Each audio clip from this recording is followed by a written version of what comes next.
Alright, how's it doing, guys? This is the test, or the public test server. I almost said super test. That wouldn't be good to be recording super test, because that gets you banned from everything ever. So this is the public test server for 7.0 of World of Tanks. And the first thing I want to point out is this thing up here, which everything's in Russian, so you're not going to understand anything unless you speak Russian. And I don't understand anything because I don't speak Russian. It's always that problem. But up here is, I believe that means shard or something like that, something to that extent. Basically, World of Tanks now has multiple servers for each server group. So now when you go to the login screen for the public test or the live server when 7.0 gets released, you're going to have options. So for the public test, there's World of Tanks Common Test 1 and Common Test 2. These are actually two separate servers, so they could theoretically do server maintenance at different time on each of the shards. So you could play the game continuously if they do that. I don't know if they're going to actually do that. But they could, so that's pretty cool, and it helps out the Russian server, which maxes out their current server capacity. So that's actually why they did that, is the Russian server. And as you can tell, there's a lot of Russians. Even in the test server, it's basically all Russians, which is fantastic. Whatever. Now, if you watch the other video that didn't have any commentary, there'll probably be another one that doesn't have any commentary a bit later today. I'll probably start recording random footage of some things. But you saw camo as one of the things, as well as horns, which you can find on this button here, which is the, what button is this? Exterior, I think is what that says. I'm not sure, but you click on it. Let's get rid of chat here. No one can read that anyway. You click on it and you have these options. You have your permanent, which is this top one here. You have 30-day and you have 7-day. Now, I don't know what these two are, but this one is more expensive than this one. So I'm thinking these give some sort of bonus. I'm not really sure. But the camos, some of the camos are actually pretty cool. I haven't really looked through all of the different camos for each tank. I think they just have a certain set camo for each nation. But some of them look pretty cool. This first set so far is kind of lame, but they are half of the price of these, so you trade 300,000 credits for something that doesn't look quite as cool, so whatever. But I do like these. And then you have your horns, which is this button down here. Currently there's only one. It's that one. It's obnoxious. At least I think there's only one. I don't know. But basically you buy it with gold and you put it in. These are the slots. It's the one you're buying right here, and then the current one will be right here. So you can just listen to the two of them, compare them, etc. pretty easily. But I'm pretty sure each nation has different camouflages. Yeah, see, Germany actually has more of the cheap ones, oddly enough. I found that odd that Russian has more of the expensive one and Germany has more cheap ones, but whatever, they're still working on them, so whatever. They'll get that done. I think the Type 59 uses the same camo as the Russian tanks, does it? No, it doesn't, actually. They have different camos for it. Well, there you go. So there's different camos for that. Sadly, I wasn't able to find a gold consumable for that. I don't think there is. From what I can tell, someone said something about a gold consumable. I don't really know where that is, but apparently it's not here. Maybe it's in the store. I don't know what any of these buttons do. That's equipment. This is consumables. No, it's not in the store. Yeah, it's not in the store. Well, I don't know where it is, but supposedly there's an adaptive camouflage consumable thing or something. I don't really know. That changes the camouflage based on the map, which is pretty cool. There's also been some UI changes. I don't know what most of these UI changes are, but you can see here. I'm pretty sure there weren't that many options before. There's also some extra options when you're in a platoon. There's a little drop-down menu when you right-click on someone. About right here, there's a drop-down menu, and it gives you some more options. I don't know what those options are, because, quite frankly, I can't read Russian, so So the platoon window is slightly changed. Nothing real dramatic, I don't think. There's just a little bit of coloring here and there.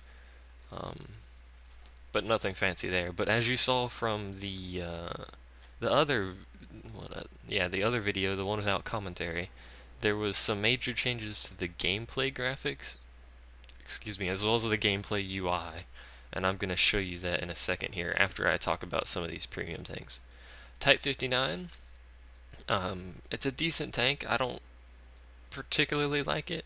I like the KV5 better. I may eventually at some point get a premium tank. Is my mic on? Yeah, it is. That would suck if I was doing this whole thing and my mic wasn't on. I'd have to start over. But I prefer the KV5 in all honesty. I have not tried the low because I only have 2 accounts. So I only have 30,000 gold to play with, and I was spending it on, toys and free experience and other premium tanks to check out. But as far as new premium tanks, we have the Su-85I, or if you're Russian, the CY-85N, which is basically a Russian Stug 3. As far as I can tell, it uses a Panzer chassis. I think Panzer 3 or Panzer 2 or something like that chassis. Um, so it as you can tell, it's basically a Stug, and then they stuck this box with an 85mm gun on it. So it's very maneuverable. Sadly, in my no commentary set of videos, I didn't. You really can't get lower tier battles on the test server. So it makes it hard to test tanks like this conveniently. So there's not really going to be a whole lot of battles showing this because, quite frankly, I can't get any good matches. But there it is. It's a fun tank. I was just messing around in it in a training room, and it's really maneuverable. Has a really powerful gun with like 100 penetration, 117 penetration, 160 damage, and high fire rate. It's a nice tank.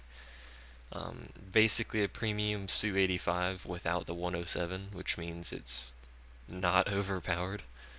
But it's still a good tank. And then we have the KV-220, which is a non-purchasable tank, by the way. You cannot buy this tank, as far as I know, from the store, except for on the test server. This is a gift tank for people who win competitions or tournaments or something. You can get this tank. Now, the match you saw me play it in, I think I recorded a match anyway. I got absolutely demolished. Now, I got demolished because I was the lowest tank in the game, I think. And it's not really a spectacular tank. The penetration's alright, the damage is alright. The penetration's basically the same as a Su-85, but the damage is a little lower. With, I think, a higher fire rate. A little bit higher fire rate. But it has a 100mm and a 90mm front armor. And then, well, actually, it's 100 all the way around, so the hole doesn't really matter which way you're pointing. You can basically just park it wherever the hell you want, and it'll be the same armor all the way around. But the front does have this slope, so keep that in mind. But it does have good armor, and it's tier 5, same tier as the regular KV, but it has substantially more armor. I think it's the most armored tier 5 tank. There we go. I thought it was going to crash on me. The test server client's a little bit buggy. Let me load all these while the game freaks out here. There we go. I think it's the most armored tier 5. Let me do a quick look here. Yeah, it is the most armored tier 5, I believe. Slightly less turret armor than that thing, but 100 on the whole. So it's a heavy thing. It's actually got decent maneuverability and speed. It's basically a KV, except it has way more armor. It's longer. Let me show you that. It's a bit longer, as you can see there. So that's always cool. And then there's the BTCB. I don't know what this is in English, so I'm just going to call it the BTCB. So there you go. But it's got like these little goggle headlight things going on there. I don't know what's up with that.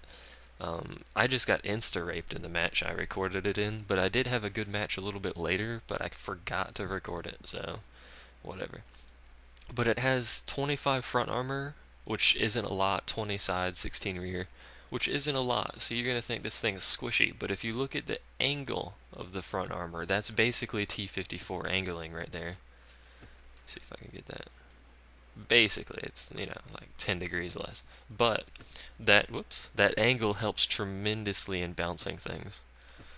Um, so you can get ricochets off the front of this thing and off the side. The side's a bit more tricky to do. It's the same angle, I think. Uh, Maybe a bit less. It's hard to really tell. I think it's a bit less. But it is possible to bounce things off the front and side of this. It's also very fast, 62 kilometers an hour, 33 turn rate. So it's very fast, very maneuverable. But the gun is kind of meh. It's not an auto fire. The accuracy is kind of crappy. Or not an auto fire. You know what I'm talking about. Those low tier miniguns. And there's also another tank somewhere I want to show. Um, it's not tank destroyers. There's only one premium tank destroyer so far. And there's one tank I wanted to show. Oh yeah, let's talk about the KV-5. I have the KV-5 on the Sleepy Joe 3 account. Um, I like it more than the Type 59, just mainly because it fits my style, and it makes more credits for the same. Well, it doesn't make. Well, it has the potential to make more credits than a Type 59. And it costs the same amount. Now, when I say potential, that's because of the armoring of this thing. You look at its armor: 170 front, 180 front, 150 sides, 140 rear, etc., etc. This thing is a behemoth of armor at tier 8. It's it's not exactly flat or it's not exactly angled, but just the sheer amount of armor will deflect a hell of a lot of shells, and it'll suck up a huge amount of HE just because of that high armor value. But it does have that frontal weak spot of this little MG turret here, which has, I don't know, maybe it does have 170 armor, but it seems like people can penetrate that frontal turret pretty easily, and you've seen me do it in other tanks when I fight them. But it is a good tank. I've made over 1 million credits on the test server in a single battle with that thing, which means I made over 100,000 on the live server, which is spectacular. That's freaking amazing. Where's this tank at? Is it a light tank? I think it's a light tank, actually. Yeah, it's gotta be a light tank. Which is spectacular. That thing is a huge money maker. You can make equivalent amounts of credits in a KV-5 as you can in a low, but not consistently. You're going to be in the 70,000 range or something like that with a KV-5, 60,000 with a Type 59, and then your low is probably going to be 80 or 90,000 for a good player. If you're not a good player, I don't know what the hell you're going to make. There's also the Panzer II Ossif J, I believe is how that's called, which is a tier 3 tank, but look at its armor. This is another heavily armored tank, 80mm front armor on this thing. I haven't actually used this thing, so I don't know what it's like. I very well may get it on the live server, but the problem with it is it's tier 3 with what is essentially a tier 1 gun. It has 8 through 14 damage, which tier 1, this is like LOL tractor gun here, and then 17 through 29 penetration with a 130 rate of fire, which means it's a, ow, sorry about that, which means it's a burst fire gun, or whatever you want to call it, auto cannon, whatever. When it's 100, something like that, 100 plus, it's an auto cannon. So yeah, its gun is absolutely atrocious. And it's not particularly fast. It actually turns faster than it drives forward, which I found interesting. Um, so I'm not sure about that tank because I haven't actually played it. But the gun sucks. It has good armor, so maybe it could be a somewhat decent scout style tank. I don't know. And then there's also a unique tank in here somewhere. There it is, MTLS 1G14, which is an American Tier 4 light tank. Now there's a problem with being a tier 4 light tank in the fact that you get kind of crappy matchmaking, but I'm not sure because this is a test server. And the thing that I said about it being unique is because it actually has 2 guns. I don't know how that works because I've never actually been close enough to watch one fire. I could probably ask in general chat to see if someone would help me. There's some European people and some US people. Look at all these English speaking people. Whatever. I mean, it's a decent gun. It's got 30 through 50 damage, which is kind of meh, but it is 2 guns, so. But 34 through 56 penetration, so when you're in a tier 4 or below match, you're going to be doing exceptionally well because you can actually penetrate things. But once it hits tier 5 and up, you're kind of useless. Luckily, it gets HE, so it can actually hurt things at higher tiers sometimes. But the rate of fire is 106. I don't know how if these fire autocannon or if it's just that fast because there's two guns. I imagine it fires in some sort of autocannon style, but I don't know, so whatever. And I believe that's all of the new premium tanks. So with that out of the way, I'm going to go ahead and jump into a battle with, do I want to jump in with an IS-7? Screw it, why not? Let's play a fight with an IS-7 and I'll explain some of the in-game stuff to you. I'll see you when it's open. Alright, we are in the match, and as you see, the things on the side actually start out fairly large. Don't freak out about that, that'll get smaller when the match starts. And there's also a game mode explanation up here at the top, and you can resize your mini-map a little bit with the plus and minus keys. You can also push M to just make it disappear. Now, as you can see, the tanks that have camouflage actually show up in game. You can see their camouflage, which is pretty cool, you know. Basically, it means you can see the camouflage now, as opposed to before, where everyone had their own separate camouflage files and stuff like that. I wish I had 100% crew. So, other than that, there's a couple things that happen on the mini-map and with team commands that you guys might notice.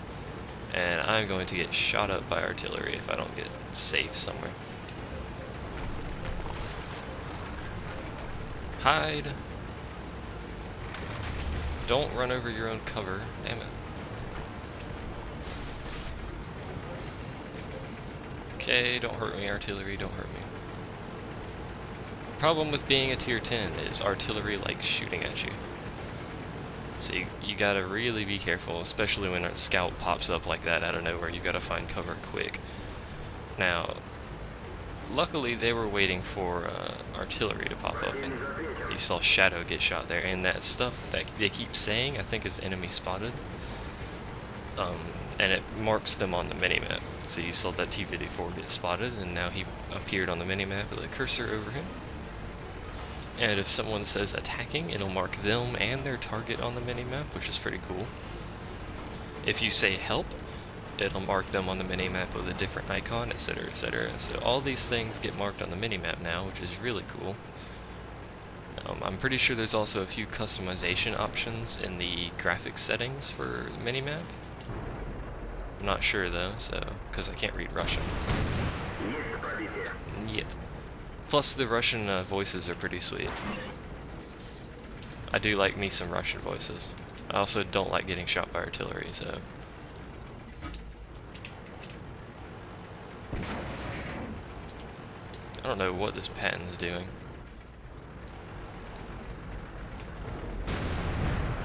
Now the thing with the IS-7 is it has basically no gun depression. So if I were to go over this hill, I wouldn't be able to shoot down at all.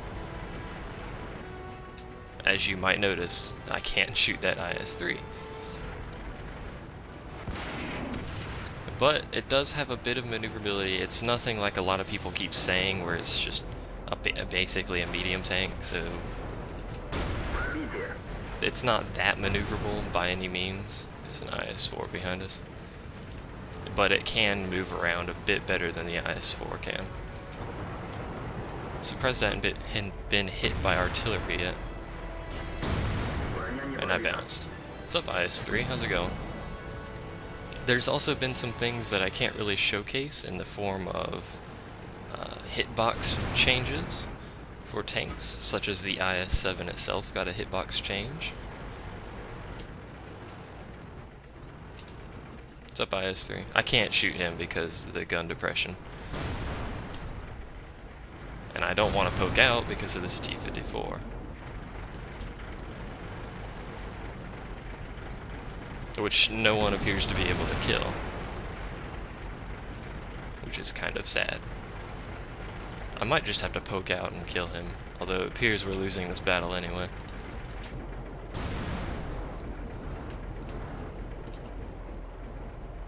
Come on. Nope. Missed. Now, the front of an IS-7 isn't as squishy as people would have you believe. It's actually pretty hard to kill from the front. It doesn't have, like, mouse armor, but it is capable of bouncing 200 to 230 pin guns. And that guy just shot the side of my turret.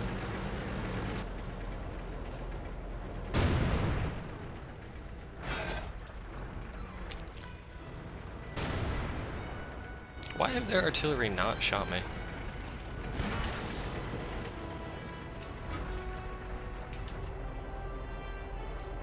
It's incredibly interesting.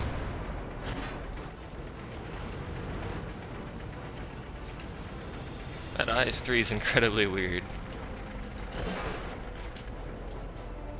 This T-54 needs to die. This battle is kind of crappy, because nothing's happening.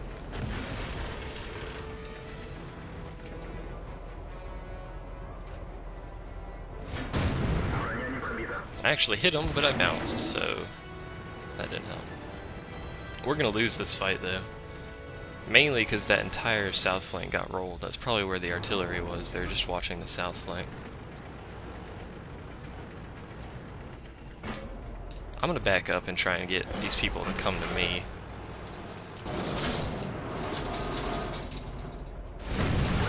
Like that. Now, this T-54 is capable of pinning me sometimes, which is incredibly annoying because he's in a good spot. I can't really do much about him. So, I'm probably going to get killed by artillery.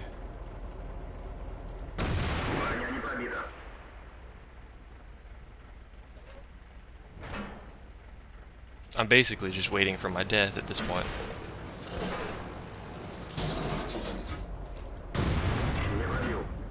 As we continue to bounce off of each other. T-54s in good spots like that are basically impossible to kill with AP, but I'm gonna keep shooting anyway. And they're not capping the base. There's also a siren, as you noticed. I'm gonna get killed from behind, aren't I?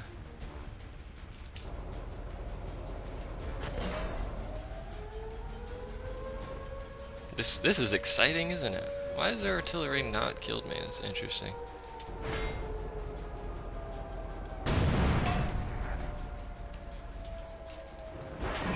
What's up, Ferdinand? How's it going?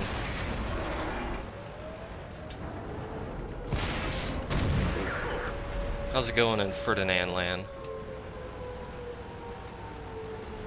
He can pin me from the front. It doesn't really matter at this point. I'm screwed.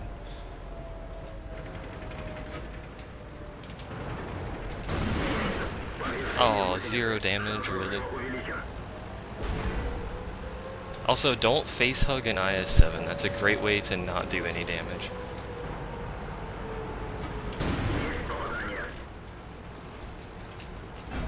As you can see from this example right there, do not face hug an IS-7. So that was a terrible match. But I am going to do one more, just demonstrating these new things. You also notice the new smoke effects when you fire your gun are actually really cool. It's better in like a city map. It makes it look way more like a tank battle. So I'm going to do one more quick one, and then I'll probably end this and go back to my random battles with no commentary. Maybe I'll get a platoon going, I don't know. I had one yesterday, but actually didn't realize my recording software wasn't up. So I'll see you guys when this finishes loading. Now, something you guys might not be able to notice from the recording, I wouldn't expect you to be able to notice from the recording, is that the game actually runs substantially better on my system anyway than it used to. By substantially, I mean 10 to 20% more frames. And then when I go into sniper view, my frame rate more than doubles. Usually I would get, 40 frames a second. And decent smallish size maps and like 30s and 30 frames a second in others. But now I'm getting 60 frames a second, give or take, while recording. You know what? I'm actually gonna go this way. I've changed my mind. I'm going this way. Don't ask why. I guess I'm just gonna follow the other IS-7 over there. This is like my 15th game in an IS-7. I don't really know what I'm doing, to be honest, so whatever. It is a fun tank, though. I do like it. It's not nearly as squishy as people seem to want you to believe. I don't see any point to use this thing over like an E100 or something like that, but you know. As you can see, once we get going down a hill, we're pretty quick, and then once we hit uphill, we're going pretty slow, so 704, eh. That's not good. The IS-7, I don't know what noise I just made right there, but the IS-7 does have the same gun as the IS-4. It has slightly more armor, though. Or not more armor, more fire rate.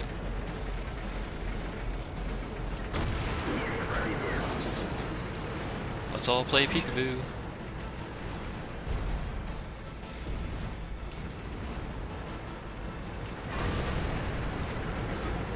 I guess we're gonna push. Are we gonna push?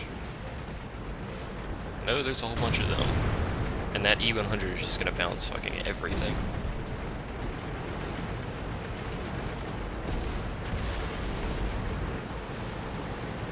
We're pushing. Go. Screw it. That's kind of loud. Man, we got 3 IS-7s over here, plus 2 VK-45s. Hell. And a T-34. This is a hell of an offense right here. I wonder how many E100s are around this corner, though. That's going to be a slight problem.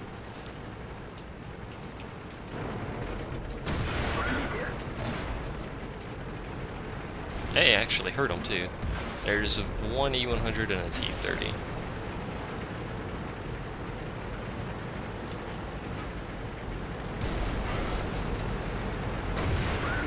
I'm going to park behind this thing and use my substantial turret armor to actually do something.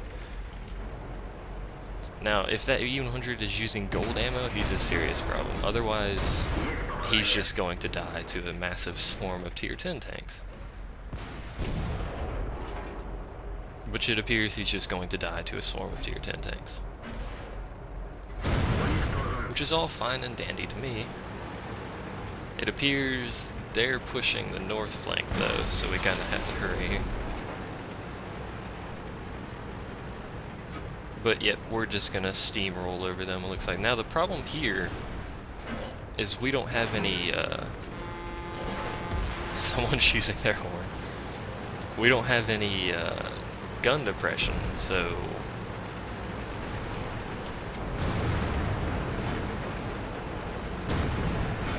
basically, we're gonna take damage.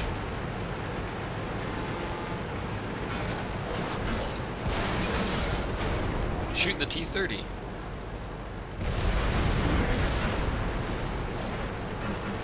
Basically, I'm just being a meat sponge for these people right now. As that guy continues to blow his horn. Which is great.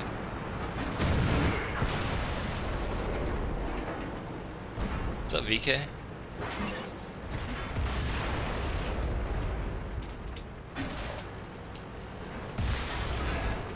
And that is how you roll through a flank with tier 10s. The problem is people with tier 10 tanks tend to get afraid of being damaged, which is a huge problem because you cannot make a push without taking some form of damage. Which usually means people just stop at that corner in the south and sit there and watch the other team. And there's that siren. That Yag Tiger's gonna die before anything decent happens anyway, so... well, there you go. He's dead. Solved that problem. But, yeah, that's the problem on the live servers. You have people who are afraid of taking damage. I also like that guy who's using his horn. That was kind of cool. I wonder if the other team can hear their horn. Or maybe that was the other team. I don't know. We need to have... nope, that's definitely our team. He's just sitting there blowing his horn. Oh, there's a push for you. A tier 10 push nonetheless, supported by a bunch of tier 9. No one died in that push, except their team just got rolled, which is pretty cool. And our north flank held them, so there you go.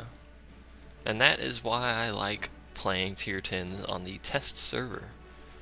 Because on the test server, you don't have people afraid of getting shot, which is great. But there is my commentated run of 7.0. There's nothing real fancy. Actually, before I end, there are bracketed tank companies now from tier 10, tier 8, tier 6, and I believe tier 4.